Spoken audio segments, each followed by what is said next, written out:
We'll get there. We will get there.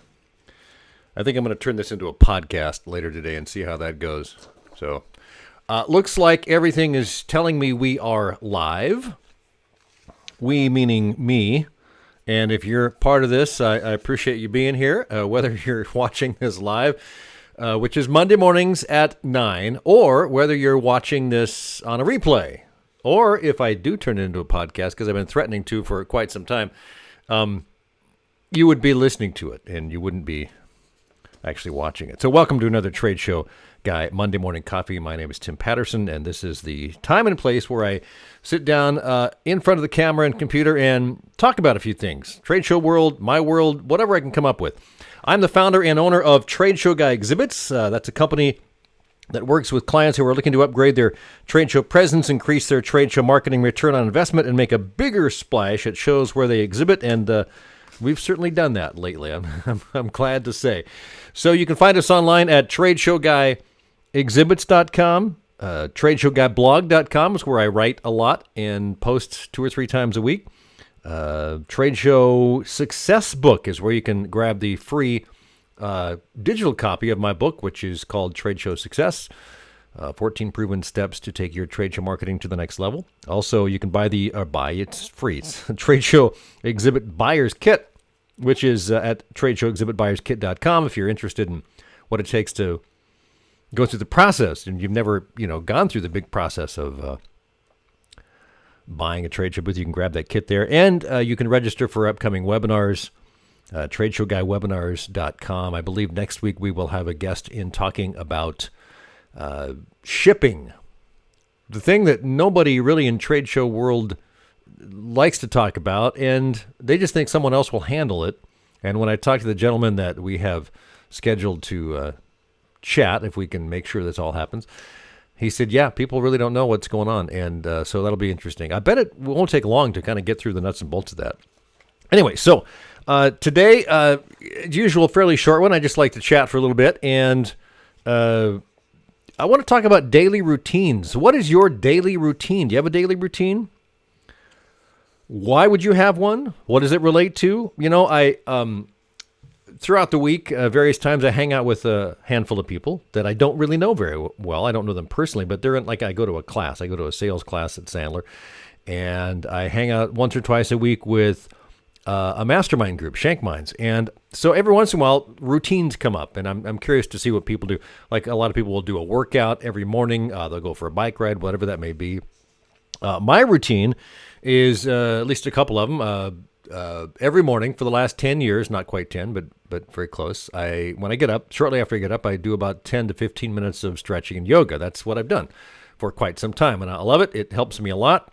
I would recommend something like that. I try and get a walk-in or a bicycle ride every day or almost every day. So that's maybe not a routine, but it's certainly close to it.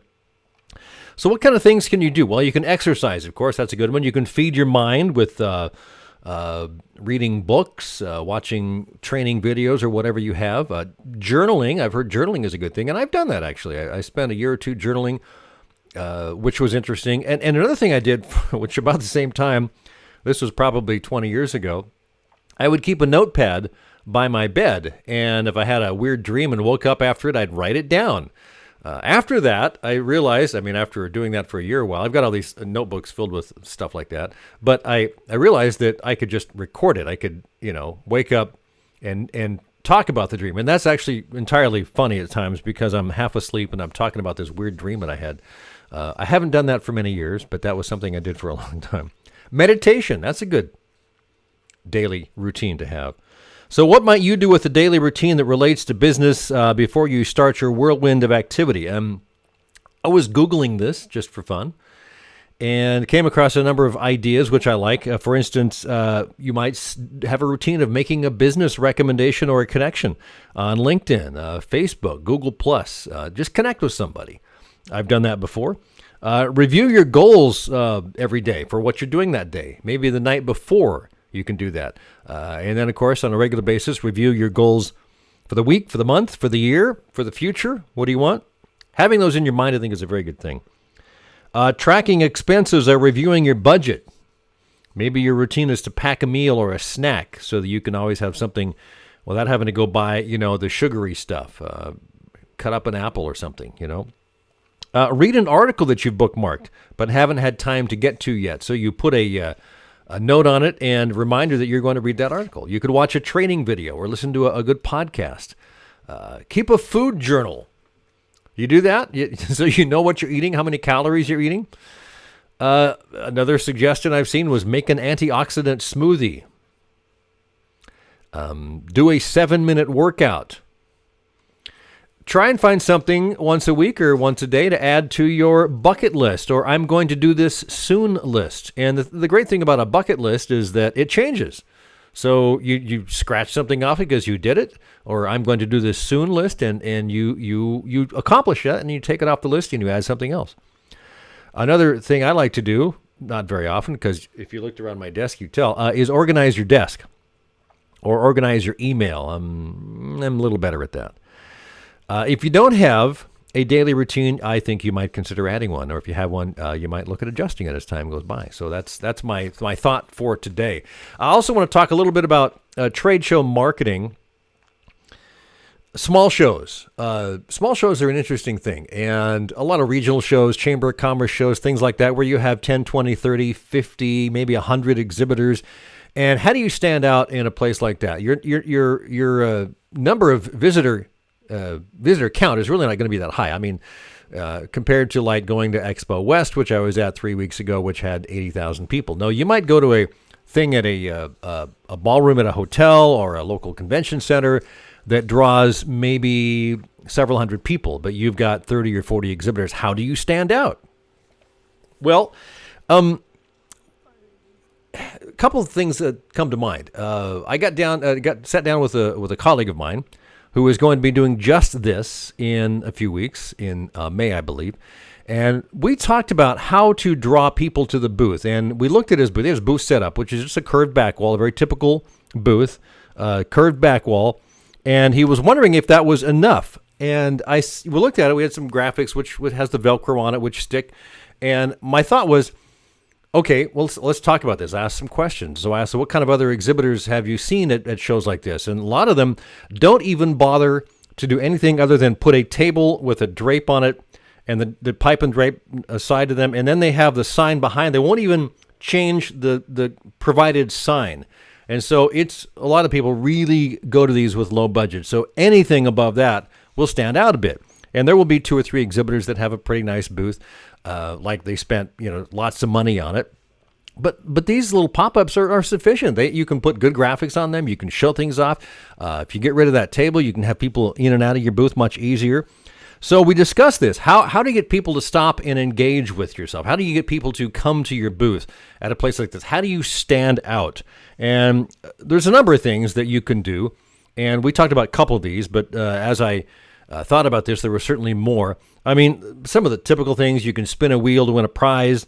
That certainly draws people. I've seen people standing in line at a booth like this, but probably not your target market.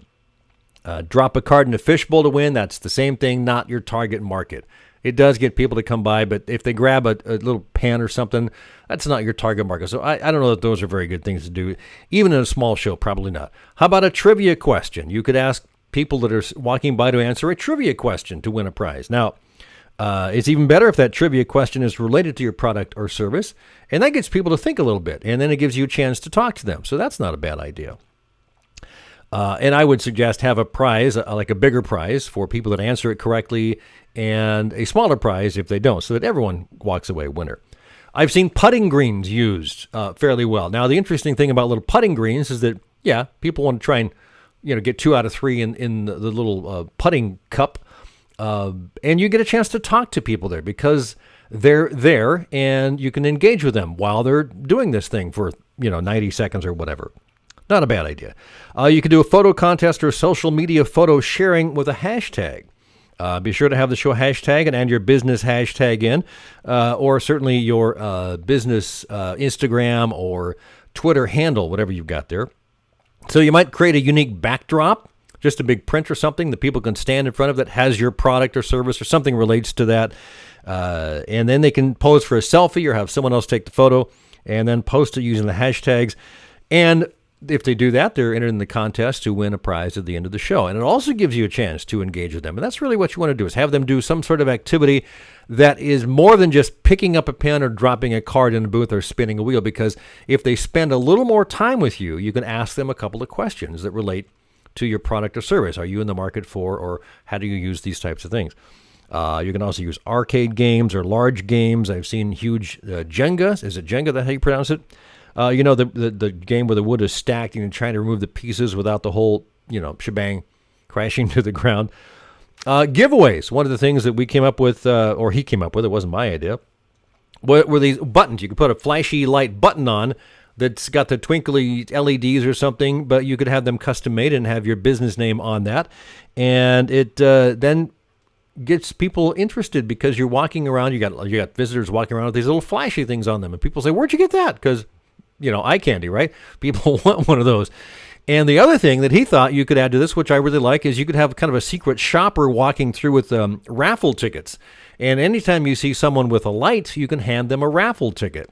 So this gets more people to go get the flashy button and put it on their shirt or something. And it also gets you to get more people involved in the contest. And so, and you can tell them, no limit. So keep walking around and telling people where this thing comes from. So I think that's a good idea. You can team up with other exhibitors. I've seen this done well at smaller shows in kind of a bingo-like card. You take some coordination and some pre-show planning, but you can certainly do this. And so you have a card that shows the locations. For instance, you've got 5 other exhibitors that are not direct competitors. They may be complementary businesses, but you've worked with them before. You know them, you understand them, you trust them. And so you all take a part in this, and the thing gets printed. And if someone walks to all of these booths, gets a stamp on it, and then turns it in at the end of that to any of those booths, they have a chance to possibly win something from all of those booths. And so that gets traffic moving around the trade show floor, which I think is a very good thing. So that's whatever you use to create action in your booth space. It should really focus on helping to qualify or disqualify the visitors from the prospects and non-prospects. So that's it. And our one good thing for the day is a podcast. I've done a podcast before, but this one I've listened to a couple of times. I went skiing yesterday. Can you tell the sunshine I got on my face? The podcast is called Sound Opinions, and it's produced from WBEZ in Chicago. If you go to soundopinions.org, you can grab this. The current episode was really interesting. They just got back from South by Southwest and talked about the dozens, if not hundreds, of bands that they saw down there. And interesting, these 2 guys that host the show have been going to South by Southwest for over a quarter of a century. So they've seen this show evolve a lot over the years and saw some great bands and played some samples from them. And then when that finished, I listened to a previous episode, which was, I'm not done with it, I'm going to finish this off, which was remembering Chuck Berry, looking at all of the influence that Chuck Berry had in his life and playing a lot of great music from Chuck and really getting into the nuts and bolts of his music and discussing it. So this is all from the podcast Sound Opinions. There'll be a link in the show notes here on TradeshowGuyBlog.com. That's it. Tim Patterson with the Trade Show Monday Morning Coffee for April 3rd, 2017. Have yourself a great week.